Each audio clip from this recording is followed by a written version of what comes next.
Hi everyone, welcome to Stars of Knowledge Jalandhar channel. Guys, in today's video we are going to give you some tips regarding the IELTS reading.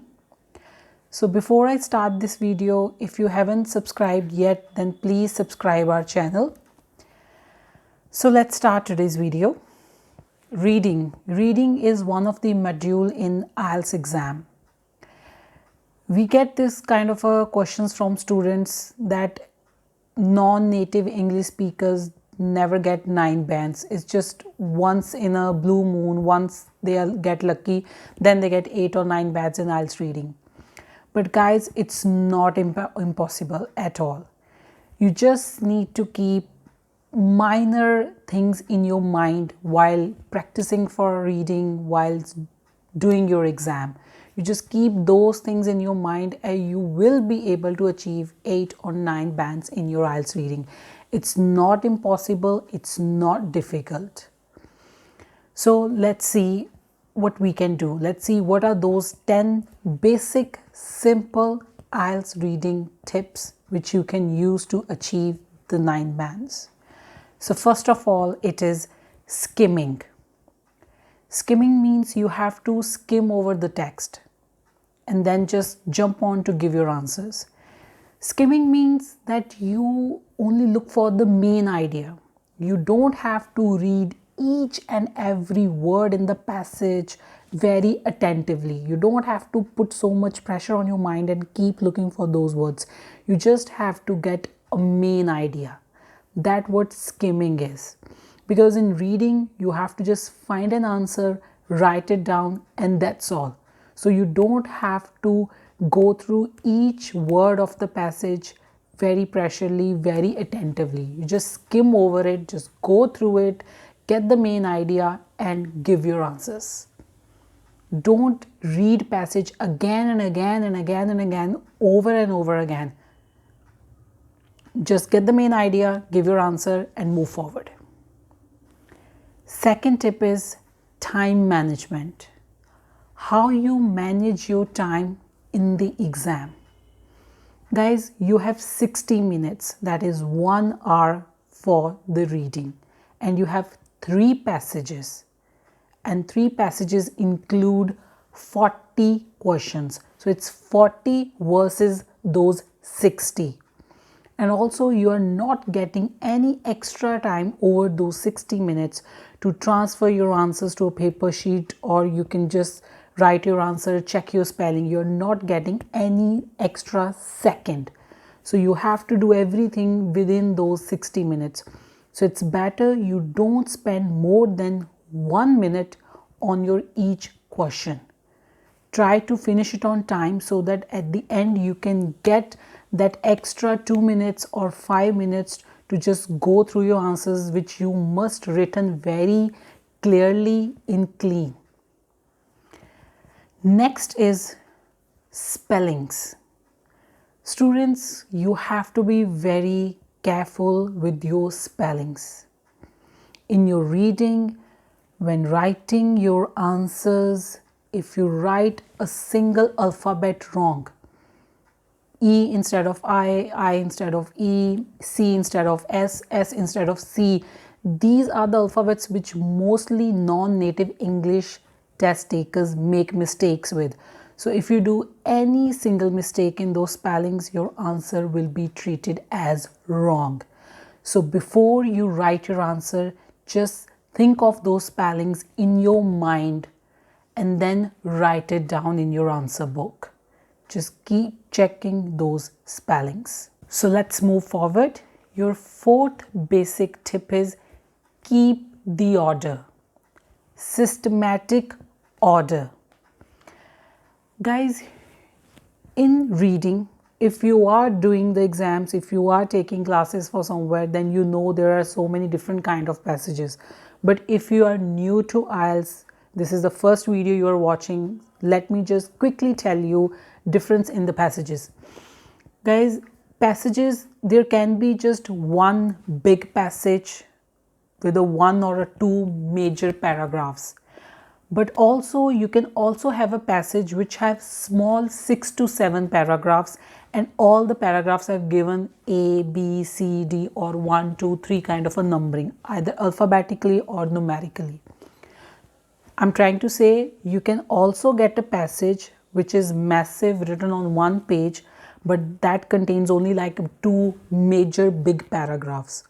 Or you can get a passage which have small 4 to 5 lines, 6 to 7 lines paragraph, and that passage contains that kind of a similar 7 to 8 paragraphs, and those paragraphs are numbered either numerically or alphabetically. So you have these two kind of passages. In the passages where you get this massive paragraph together, 99% you get your answers in a systematic order. So if you have gone through the first 3 lines and found the answer of first question, then your second question's answer will be after those 3 lines, and the next after that. So you have to keep going down. So if you have 14 questions in your passage 1 and there are 2 major big paragraphs, so if you found your 1 to 5 answers in the first paragraph, the rest will be in the second one. That's a systematic order, and that is 99% in the IELTS reading. But this is not the case when you are doing those passages where you have small 6 to 7 paragraphs, because all those paragraphs are for a different thing. Let me just give you a simple, quick example. If there could be, for example, it's a passage about about a wood, Greek wood, Russian wood, Indian wood, Asian wood. So they probably have a simple paragraphs, one on the normal on the wood, one on the history wood, one on the Asian wood, one on the Indian wood, Greek wood, Spain wood. In these kind of paragraphs, you might have to jump up and down to find your answers, because even in question you'll know they'll talk about Asian good or which good they're talking about, and then you have to get answer from that particular paragraph. Moving forward, our 5th tip is underline. Underline. Guys, when you are going through your passage, when you're going through those lines, you're reading through those lines, you're reading between the lines, you're reading the sentences, if you think that this phrase or this word or this sentence is important, or you have just heard that word or you just read through that word in your while going through your questions, underline it, because this will also save your time. But try not to underline the whole passage or the most of the passage. Don't try to underline 70%, 80% of passage. Then you will get confused. There's no point. Underline only the things which you think is important, that sentence, that word, that phrase. Also, if anything is written in capital words, if anything in the passage is in bold letters, in italic letters, or underlined in the question paper by the test taker, then that means those words are important. There somewhere in question there will be an answer near to them or next to them. So keep those in mind. Concentrate on them as well. Let's move forward. Our 6th point, unfamiliar vocabulary. That's okay, not a problem. Guys, English is not your first language. So obviously there is no way that you know each and every English word in this universe by heart in your mind. It's not possible. So that's fine if you don't understand, if there is this word and you don't know the meaning of that word, it's okay. Relax, don't take stress. Try to read the whole sentence, because it's about understanding. IELTS reading, they try to know your ability after reading the passage. They're just marking you on your ability to understand the passage. So IELTS reading is actually, they are giving you numbers, they are checking your capability, your ability to understand the text they have given in the question paper, that is passage.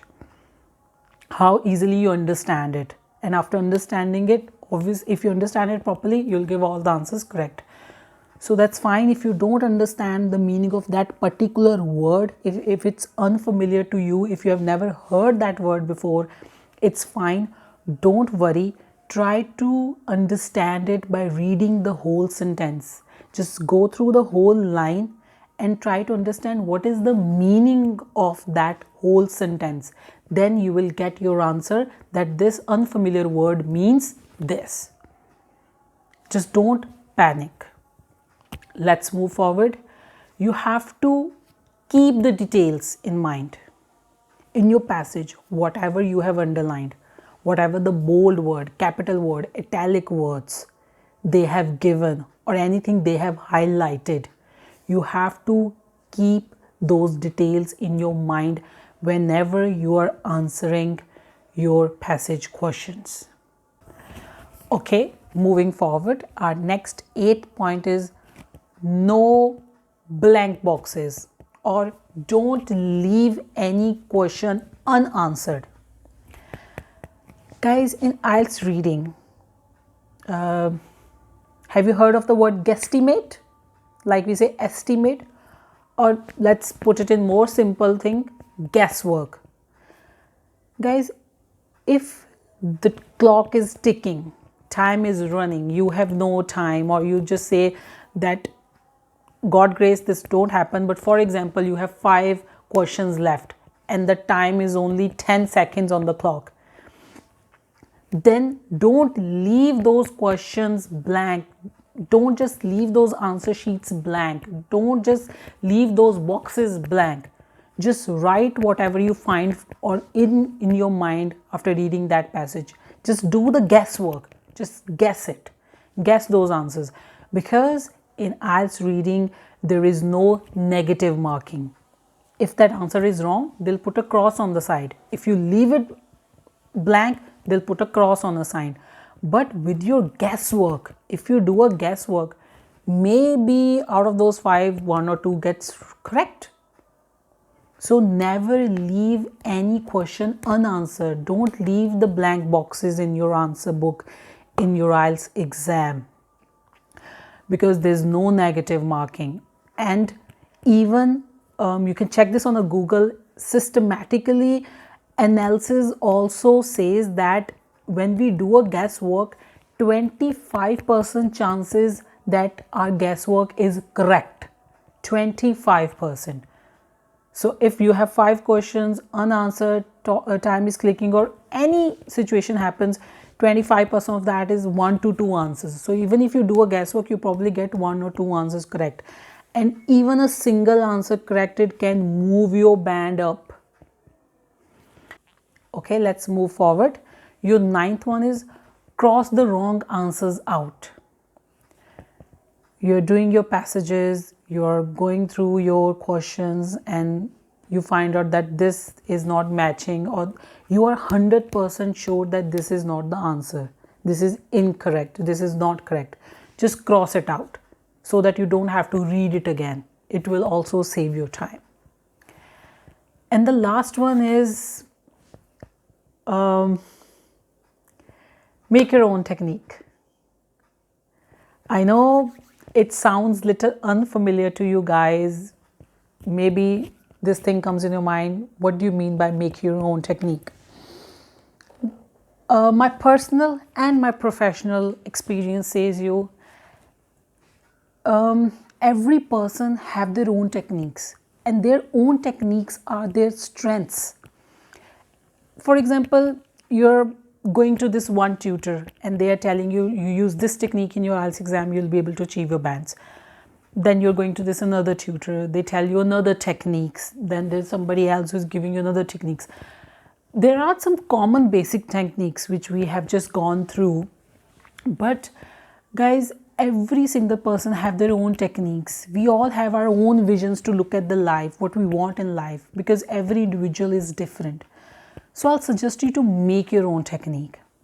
You have plenty of time before you actually sit in your IELTS exam. You practice that reading passages so many times. Either you are going to an institute, or you're going to any home tutors, or you're taking online classes, or you are doing IELTS practice yourself, which more journal training students do at home. Take a time out while doing those reading passages. You have all make your own timetables. Same, make your own technique. I'll tell you, most of the students, 80 to 90% students likes to read the passage and then answer the questions. My personal experience says read the passage and answer the questions. But guys, this is my technique. This is my personal opinion, my personal experience. And 90%, 80 to 90% of my students' experience is that they like to read the passage and then answer the questions. But this is not same for everyone. There are also other people, also other students who like to read the question and then answer it, and then the passage. They read the question, passage, answer. That's how they do it, and they achieve their bands. So everybody have their own techniques. Before the exam, you probably have 1 month, 2 months, 3 months, that up to your capability, ability, or how many months you do that practice. In that practice, you have gone through 40 to 50, let's say not even more than, you have gone through 20 reading practices yourself. You must identify which technique you are using and which is giving you the results. On those 20 passages, what technique you have used? And if you have used 2 or 3 different techniques, see which technique is giving you the proper results. And that technique is your strength to achieve the marks. So I know it's little diddly-do or maybe unfamiliar for you to understand, but guys, you are the one who know your main strength. So own that strength and make your own technique. You just need to analyze and think. That's all. So I really hope you like this video. For anything, anything, just leave a comment below. Please like this video and also subscribe my channel. Do subscribe our other channel, IELTS Listening and Reading Test. You can practice for your IELTS reading and listening exams over there. And we also have writing topics over there with the answers to get your higher bands. So please subscribe this channel, and thank you students for watching this video. We will be back with some other tips on the other modules. Thank you.